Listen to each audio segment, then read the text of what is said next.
இயேசுவுக்கே புகழ். இயேசுவில் பிரியமானவர்களே, இன்று நம் ஆண்டவர் திருப்பாடல் 37 அதிகாரம் 24 வசனத்தினூடாக இவ்வாறு நம்மோடு பேசுகின்றார்.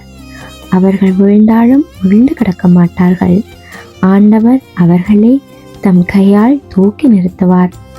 நீதிமான் வாழ்க்கையில் தடுமாறினாலும் கடவுள் அவர்களை முழுமையாக வீழ்த்த மாட்டார்.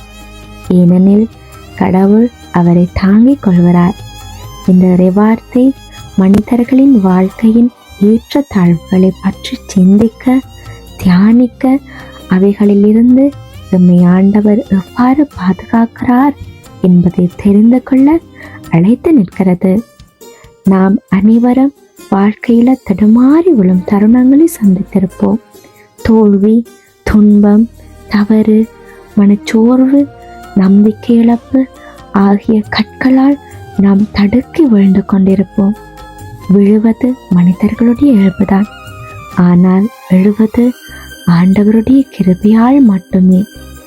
நாங்கள் தவறுகள் செய்வோம். சில நேரம் அவை எங்களை கடவுளிடமிருந்து பிரித்து கொண்டு போய்விடும். ஆனால் கடவுளின் கரம் நம்மை தாங்கும் போது அந்த தவறுகள் நம்மை ஒருபோதும் அழிக்காது, வளர்ச்சிக்காக பயன்படுத்தப்படும். நாம் சோர்ந்து போனாலும் அவர் நம்மை ஒருபோதும் கைவிட மாட்டார். அவர் நம்மோடு இருக்கிறார், நம்மோடு நடக்கிறார். சில சமயங்களில் நம்மை தாங்கிக் கொள்கிறார். ஆண்டவரிலே நம்பிக்கை வைக்கும்போது ஒவ்வொரு வீழ்ச்சியும் புதிய வலிமையையும் நம்பிக்கையும் நமக்கு கொடுக்கும். எனவே பிரியமானவர்களே, விழுவது முடிவு அல்ல. கடவுள் தாங்கும் வரை நாமும் எழுந்திருக்கலாம்.